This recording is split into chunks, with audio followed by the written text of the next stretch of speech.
नायक दीपचंद एक ऐसा योद्धा जिनके नाम की गाथा पूरे देश भर में गाई जाती है। आज वो मेरे साथ मौजूद हैं। देश भर के भ्रमण पर निकले हैं। क्या उद्देश्य लेकर निकले हैं, उन्हीं से जान लेते हैं। सर, बहुत बहुत स्वागत है एशियन न्यूज़ में आपका।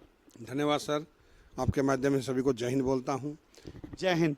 सर, आप पूरे देश में भ्रमण पर निकले हैं, लेकिन काफ़ी जो है परिस्थिति जो है, मैं देख रहा हूँ कि आप बहुत पूरे देश के भ्रमण पर तो निकले ही हैं, लेकिन किन परेशानियों से जूझते हुए आप लोगों से मिल रहे हैं, वार्तालाप कर रहे हैं और क्या उद्देश्य लेकर निकले हैं?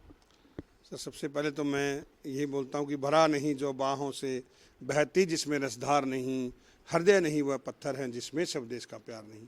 ये देश के आगे सर ये दर्द कुछ भी नहीं है। मतलब अगर हम सच में इस राष्ट्र को, जैसे हम लोग इस मातृभूमि को माँ बोलते हैं, मैं तो एक सैनिक हूँ, मगर जितना सैनिक इस चीज़ को निभाता है उतना आम जनता भी निभाए तो अपना देश और तरक्की करेगा सर।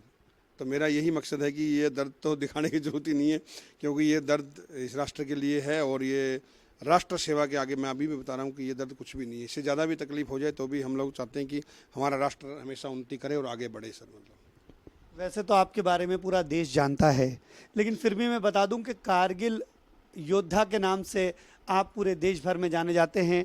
आज इस दौर में आपके पास, आपने अपने एक हाथ खो दिया, दो पाँव खो दिए हैं और ना जाने क्या क्या आपने खोया है, फिर भी देश भ्रमण पर निकले हैं। किस उद्देश्य से निकले हैं? सर, मेरा उद्देश्य यही, देखो हम लोग जब सैनिक रहते हैं, सैनिक हमारे देश की ऑक्सीजन है। मैं कई बार अपने व्याख्यान करता हूँ, सरहदों के ऊपर निस्वार्थ हम लोग काम करते रहते हैं। हमारे पास टैंक रहते हैं, हमारे पास चार्टर प्लेनें रहती हैं, बड़ी बड़ी तोहफे रहती हैं, इतना बड़ा हमारे पास करोड़ों की संपत्ति रहती है और मात्र बिना इंजीनियर करे हम लोग उतनी डिग्री फौज के अंदर हासिल कर लेते हैं, 10वीं पास आदमी। मगर वो सैनिक जब रिटायरमेंट या सेवा दे करके जब यहाँ आ जाते हैं तो वो उसका जो हम लोगों ने और उसका फ़ायदा लेना चाहिए, वो एक तो हम नहीं ले सकते। सिक्योरिटी गार्ड की ड्यूटी मिलती है। हमने क्या क्या अपने देश के लिए किया उसका आज की आवाम को कुछ भी पता नहीं है। अभी मैं कारगिल युद्ध लड़ा, मेरे साथी थे, 500 कुछ आदमी चले गए हैं, मगर आज यहीं पर देख लो, मैं स्कूलों में भी जाता हूँ कि किसी एक का नाम बताओ, इंक्लूडिंग शेरशाह के नाम से तो विक्रम बत्रा के ऊपर मूवी भी निकली है, तब भी हमारे देश के अंदर जागरूकता नहीं है। तो मैं चाहता हूँ कि जब तक इस शरीर के अंदर सांसें हैं, हर कदम आज भी राष्ट्र को समर्पित है, तो उन वीरों की गाथा सुनाई जाए जो आज भी गुमनाम की ज़िंदगी जी रहे हैं। उन वीरांगनाओं को आगे लेके आ जाए जो मात्र 20-20 साल, 22-22 साल की अपने पतियों खो दी थी। बोलने के लिए बहुत आसान है सर, हर आदमी बोलता है, मगर महसूस कौन करेगा? मतलब अगर आपने सच में महसूस करना है किसी सैनिक के जीवन में क्या बीतता है, या तो आप स्वयं वर्दी पहनिए या फिर उस सैनिक के परिवार से मिलिए, उस सैनिक के साथ में रहिए, तब आपको पता चलेगा कि सैनिक क्या चाहता है। मतलब सैनिक चाहता है कि मेरा देश सुरक्षित रहे। आज भी हम लोग, अभी आयुष्मान जी से सवेरे हमारी बात हो रही थी, आज भी हम आज 21वीं सदी है। मतलब मैं एक टॉपिक बता रहा हूँ, इनके नहीं बहुत से आदमी मिलते हैं तो हमारा दोस्त, इसलिए मैं नाम ले रहा हूँ। आज भी हम किस चीज़ में जुड़े हुए? आप ईमानदारी बताइए, सबसे बड़ा खतरा हमारे देश को अगर है तो आज वो जातिवाद के ऊपर है।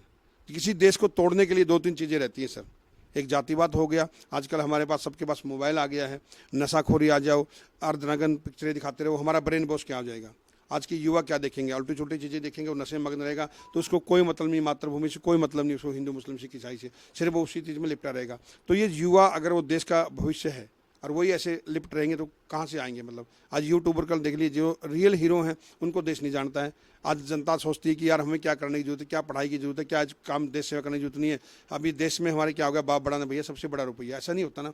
सभी आदमी यूट्यूबों के ऊपर ये काम करने लगे, देश की रक्षा कौन करेगा सर?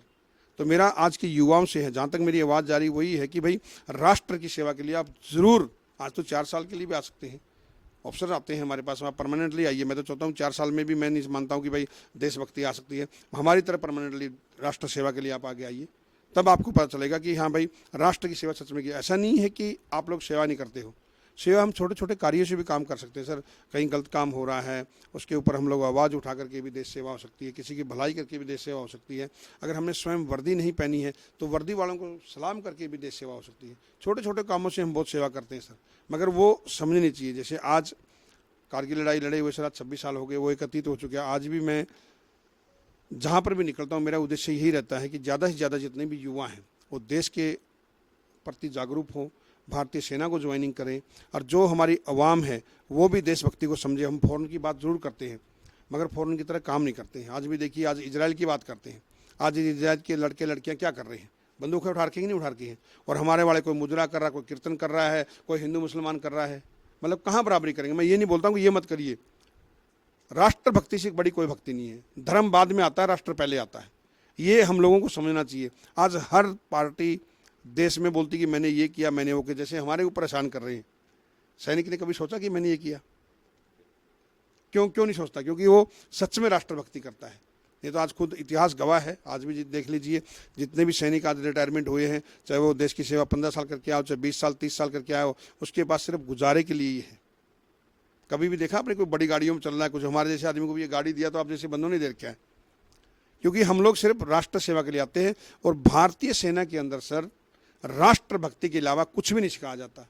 राष्ट्रभक्ति सर्वोपरि है, और एक ही चीज़ है हमारी राष्ट्र की आन बान शान तिरंगा, बस वो हमारा लहराता रहे। सर पूरे देश भ्रमण पर आप निकले हैं, कहाँ से निकले हैं और कहाँ तक आपका जाने का प्लान है? सर मेरा तो पूरा भारत भ्रमण नहीं, मैं तो सोचता हूँ कि पूरे विश्व के अंदर मैं ये गाड़ी लेके जाऊँ और उन साथियों को भी एक जागरूक करूं जो छोटी छोटी चीज़ें लेके बैठ जाते हैं। वो हमारी माताएं बहनें हैं, वो भी प्रॉब्लम में फंस जाती है कि जी मुझे किचन में काम करना पड़ेगा, मुझे ये करना पड़ेगा। और हम दूसरे दर्जे का भी लेडीज़ों को समझते हैं, हम पुरुष प्रधान समझते हैं। मैं उनको भी बोलता हूँ पुरुष प्रधान समझने वालों को कि भाई औरतों को साथ रखिए, कंधे से कंधा, उनके बिना कुछ भी नहीं है। आज मेरी कंडीशन भले ही ऐसी है, मगर आज एक ऐसी देवी शक्ति है जो मेरी बीवी है, जो मेरे साथ खड़ी है, तब जा करके मैं यहाँ पर बैठा हूँ सर। अगर वो वहाँ मेरी देखभाल नहीं करती तो मैं यहाँ नहीं होता। तो ये दिल से मैं बोल रहा हूँ, मरने के बाद में कोई फायदा नहीं है। अगर आपने आज भी बहुत से बोल देते हैं आपस में भी, जैसे आप काम करोगे तो बोला यार ये तो जोरू का गुलाम, कुछ भी बोलता रहे। जो जीवन साथी है, राम के बिना सीता नहीं थी, कृष्ण के बिना